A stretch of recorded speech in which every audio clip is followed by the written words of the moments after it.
Today marks the first of my adventure to go on the Soft White Underbelly. I'm going to take you guys on every step of the way. The train's into Chicago, staying all over downtown Chicago, then flying out to LA.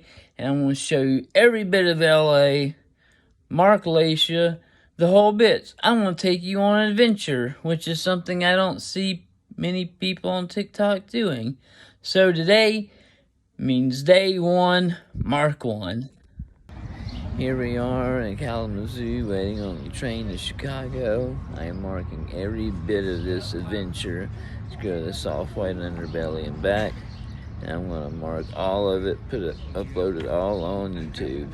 Here we are in a much more picturesque part of Chicago, crossing the river. Supposed to have somebody here to pick me up, but I knew quite a while ago that nobody would. Nobody ever actually answers when I do things online.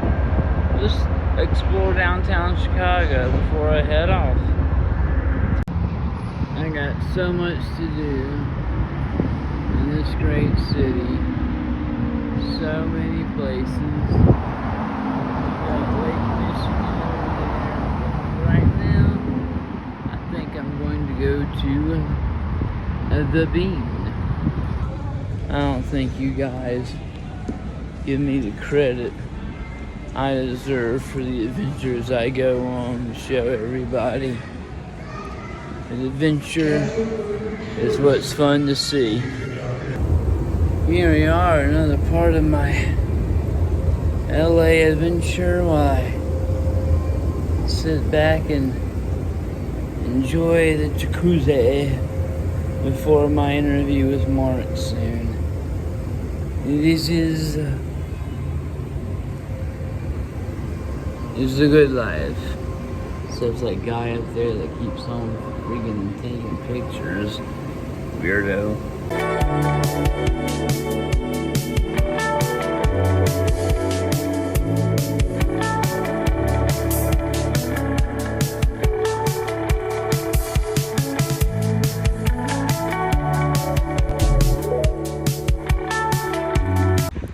So the Soft White Underbelly interview was a success. Mark said I did great. He said it was definitely different. So we end today here at the Pacific Ocean. You can see Santa Monica Pier in the background. If it wasn't freezing cold and I wasn't in these shorts, I would explore more. These were my old stomping grounds. I literally used to sit right here and play guitar for money. It's strange. It's strange being back here. But I came here and did what I was supposed to do. Much more difficult than people think, because you take a normal person and you put them out on the street, they're gonna die, because you gotta learn how to live on the street. What people don't realize is when you're homeless, you just put someone in a house and give them a little job. That's not going to work, because they haven't learned how to reacclimate into society exactly yet. I mean, the way technology goes these days, it's so fast. Here we have the resting place of Bettie Page, born in 1923 in Kingsport, Tennessee. Grew up in Nashville. Her and her sister spent about a year in an orphanage. After graduating Hume Fogg High School, which weirdly enough, I used to sleep on the stairs and beg there. She went on to Peabody College and got a Bachelor's of Arts degree.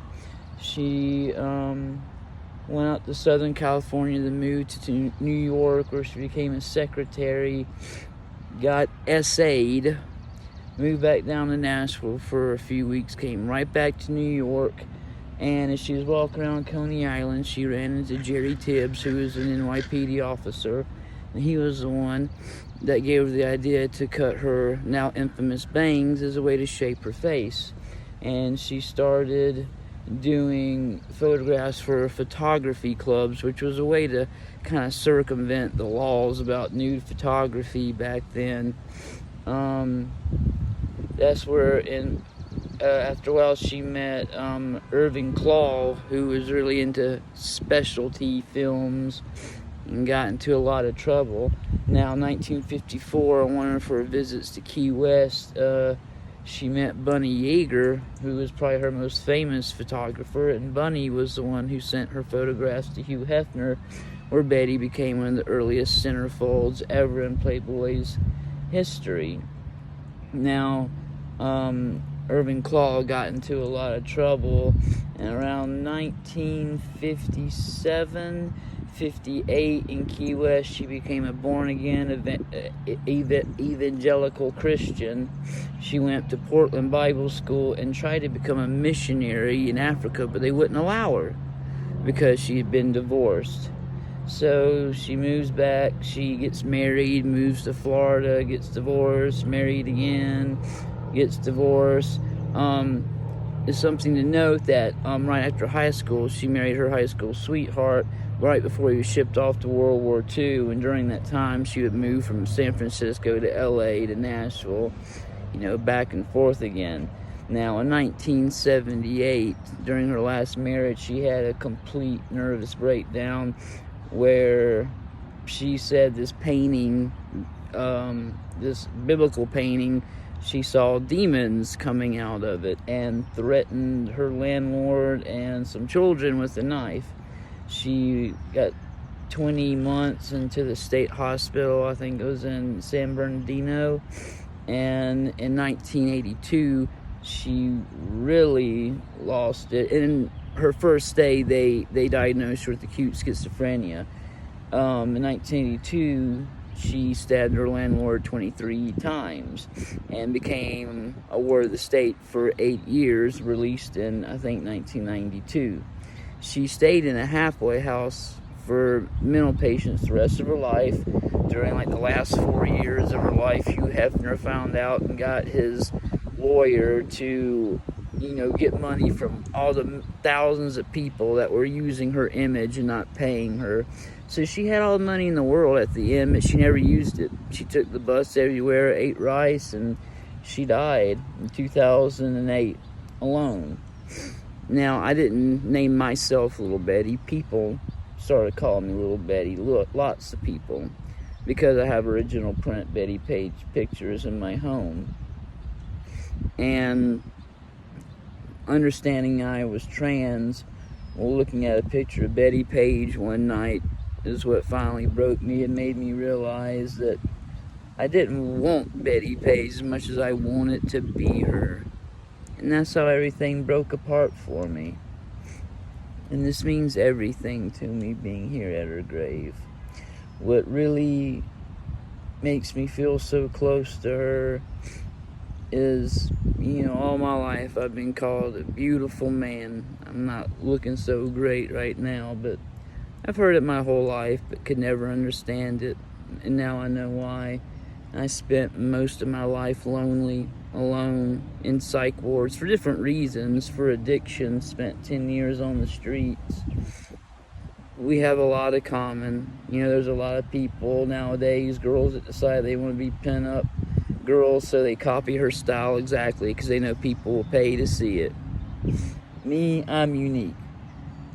People started calling me Little Bettie, I'm going to keep it. And yes, I like my bangs, but beyond that, I'm original. Because if you're trying to be just like Bettie Page, well, you've already failed.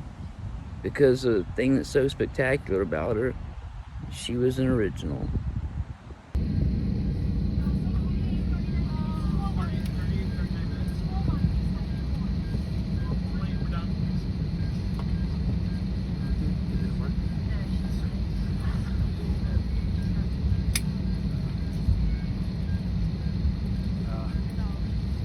Certainly.